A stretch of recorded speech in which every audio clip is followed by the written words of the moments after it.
morning and welcome back to Beauty Bee and to my Project Pan update for the end of August / beginning of September.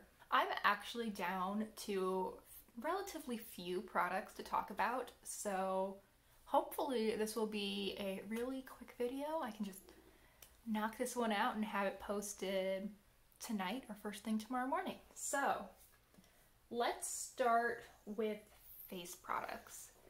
The single product that is giving me the most trouble in this entire project is probably this Maybelline Instant Age Rewind Concealer. Now, this would not be terrible progress for 1 month, except I don't think I marked it last month. This is 2 months of progress just between these two gray lines. So I really don't think that I'm going to have this done by the end of the year, but I'm going to keep working on it. But at the end of the year, this needs to go. This is 2.5 years old, maybe 3 years old at this point, and I just don't feel comfortable putting a 3+ year old product on my face, especially when I'm putting it over areas of my face that are already not in great shape. I mean, this is what I would use to cover pimples. We don't need to mess with that. So I'm working on that. I don't think I'll finish it by the end of the year, but it's gonna move out of my stash either way.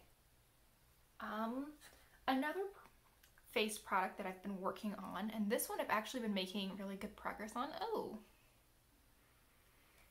the hinge on this just broke. That's unfortunate. This is the Wet n Wild Rosé Champagne Color Icon Blush, and my stated goal with this is just to get the pan to the size of a quarter, so I'm actually getting pretty close to my goal. I'm thinking maybe next month, if I really focus on this, I could have my quarter-sized pan accomplished. I mean, it doesn't really matter. This is going to stay in the project for the end of the year. I'm going to continue to update and continue to really focus on this because I want to pan this in 2022, but it's good to see progress. And then the last face product that I still have in this project, let's not have everything else roll off my desk, is my Wet n Wild Mega Glow Highlighting Palette. My first goal for this year was just to hit pan in one shade, and I accomplished that several months ago at this point. So a couple of months ago, I added a second goal, which was just to hit pan in another shade. And here we have it. Tiny little pan. And again, mission accomplished. So I'm really happy with this. I want to continue to chip away at these snowflakes / seahorse designs. I don't really know what you would even call these, but I'm gonna keep working on it. Hopefully I can expand the pans as well as wear down the designs on both of these powders. I'm also using this a couple times a month as well. It's just not my favorite highlighter. I really prefer these two, and I'm really glad that I have pan in both of them. Next up, we have my miscellaneous category. This has had a pretty wide variety of different things in it at different points in this project. Right now, the only product that I have left is this body lotion. This is from Bath & Body Works, and it is the Live Fresh Seaside Breeze. I'm to the point where I'm just keeping it upside down. I actually started up here when I was still storing it upright, and now I've sort of reflected across the middle, and I'm really at almost the exact same point, but storing it upside down. So I think that I have 1, maybe 2 months left of this, which is great. This is a very coconutty scent. It's very beachy. Does it actually tell me what it is? Coconut water, nectarine, beach blossoms. Very, very beachy, and I don't think that I'll probably want to wear this very much in November, December. I also have not an exact matching scent, but another coconut-based scent from Bath & Body Works in a fragrance mist. and I really like using those two together. And that one is also probably in the 1 month, maybe 2 months left category. So it would be really cool to move those both out right around the same time, and then I would have a category completely done, which would be very, very cool for this project. At one point, I was keeping track of my lip products on a sheet and I was tracing them every month. And I think I'm just really bad at tracing or something, because I can't tell the progress at all. My progress on the sheet never seems to match what I feel like I've been doing. So I just got rid of that, and we're just going to rely on I guess my word and eventual obvious progress for these products. So I have 3 lipsticks left. The first is this Maybelline Almond Rose. It's one of their creamy matte lipsticks. And my goal is to finish this. I'm not really working towards that goal. I think I've used this maybe twice in the past month, tops, but I think that this month I want to use this as a cream blush a few times and then use it as a lipstick a few times as well. I think that'll give me some progress, and it would be nice to sort of start wearing down this tip just a little bit. I have actually used up a couple of these Maybelline Creamy Mattes previously. I've used up Lust for Blush and Touch of Spice. I ended up using both of those as cream blush quite often, and I found that it wore really well on me, so I think that this one will work in that way as well. And the next lipstick, I think I'm just going to use this here and there for the rest of the year and then toss it. I am so over this thing. It is so bent out of shape. It is like Leaning Tower of Pisa level. And it makes a mess all over the side every time I use it. It's just... no. It's awful. I actually like the formula on this though, which makes it really upsetting. And I'm so disappointed in it for that reason, because I was really excited when I first got this lipstick because it is a pretty color. It's not a super easy color for me to wear. It's a little bit too light and a little bit too peachy to be a nice everyday shade on me, but it works. But I was really excited for Wet n Wild's updated packaging. Their old packaging was so cheap and so ugly and just broke constantly. And I thought that this was going to be a huge improvement, and it is much more attractive. I like the little lip. It feels a little bit more sturdy, but they couldn't get it right with the actual lipstick. I think if this was maybe a little bit thicker, if they just made it shorter and thicker, I think it would have been less gross. But I mean, look inside that cap. That's just filled with lipstick. Gross.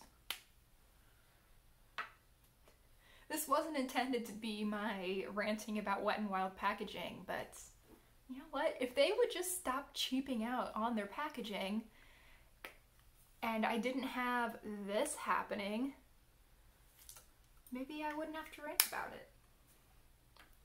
Consider that Wet n Wild. And then the last lipstick we have to talk about is from Revlon. This is one of their super lustrous lipsticks in the shade Sassy Mauve. And I have used this, I would say probably 5 times this month, so I'm not making fast progress on this, but I am making slow but steady progress. My goal with this is only to finish half of it by the end of the year. This is another product that I put in to prep for 2022, and I think that I am moving slowly towards that goal. I don't think I'll actually be there by the end of the year if I continue on at this pace, but maybe I'll get close, and maybe I will amp it up a little bit. I think I might stick this next to my desk just to reapply throughout the day. I feel like this is a shade that goes with most of the makeup that I wear and most of the clothing that I wear, so this might be something to just keep by my desk. I think that would allow me to make pretty good progress on it. Our last category is eyeshadow, and we're gonna start this month with my least exciting eyeshadow update, which is my Maybelline City Mini palette. This is in Chill Branch Neutrals. There's actually another one coming up in just a second, and I am working to finish this lilac shade as well as this gold. I have made some progress on these this month. Looking at the comparison photos, I definitely feel like I've expanded the pan on this lilac, but nothing super noteworthy. My goal with this for the next month, I really want to hit bottom pan in this lilac, and it would be really nice if I could hit side pan somewhere in this gold. I think that would be some great progress. Yeah, I don't think I'm really on track to finish this by the end of the year, but it's something that I feel like I could focus on. I've definitely gone through periods where I wore this combo every single day, and now that I'm using this white as my set your eye primer shade and my brow bone shade most days, I think I'll be a little more likely to reach for these two as well. We'll see. We will see. Hopefully I'll make some good progress, and if not, I'll just roll it into my 2022 project. I have much better progress on my other Maybelline City Mini palette. This is in Matte About Town, and I'm working to finish this shade right here, and I am so close. There is a little bit of product in each of the corners left. I'm really having a hard time getting my brush into there now, so I think I have maybe a week left. I kind of thought that I might be able to finish it by today, but not quite. However, next month, I think this is going to be gone, which is awesome, because then I'll be down to just 4 eyeshadows, I think, in this project, which hopefully will mean that I can really move through them pretty quickly. Next, we have an empty. This was a Wet n Wild shade from the Silent Treatment palette. It was a shimmery champagne. Well, this wasn't. This is just an empty pan that I took from my bag of empty pans because I realized that I didn't actually save the pan. I filmed my empties a few days ago, and I think maybe I threw it away with some of the other products, but in any case, this is symbolically standing in for my Wet n Wild Shimmery Champagne shade. I used it somewhat as a cheek highlight, somewhat as a setting shade for my eye primer. Once or twice I used it under my brow. It was a little too dark for that, but I did it anyway. I used it as an inner corner shade a few times. It was really a shade of all trades, but it's gone now, and I'm really happy about that. I'm glad to be one more shade down. I had pretty significant pan on this when the year started, and that was actually the case for all of the shadows that we've talked about so far. One of my goals with this project was to move out some of those things that I'd had pan in for quite a while but just never gotten around to finishing, and well, now I have gotten around to finishing this particular shade, which, fantastic. 4 eyeshadows that I did not have pan on at the beginning of the year were these 4 from this NYX Ultimate Utopia palette, and my goal was to hit pan in all 4 of them, and I'd already had pan in this mint, but today we get to introduce pan in this blue shade, which I'm super excited about. I am thrilled to have 2 down. I think, at least I'm starting to think, that this green might actually be achievable again. I was really questioning that for quite a while, but now I've got a good little dip going in it, and I've realized that I do like wearing this all over the crease, even when I'm not doing a blue or green look. I think that it looks really pretty with browns. It just adds an interesting dimension to a lot of my more cool toned looks, so I've been using that a lot. And I'm actually starting to see a little bit of progress in this purple as well. I don't think that that will be achievable by the end of the year, but stranger things have probably happened. And with that, I think we've reached the end of the video. I will put up my checklist of all of the products that I have worked on this year, as well as which ones I have finished. I think I'm making really good progress in this project. I've added 3 new empties this time around, or 3 new goals hit at least, and I think I'll have another couple next month. So thank you so much for watching. I really hope you enjoyed. I will absolutely link my other updates, or at least the Project Pan playlist that I've made for this year, if you are interested in seeing how this has progressed over time. Please consider liking and subscribing if you enjoyed, and I really hope that I will see you next time. Bye!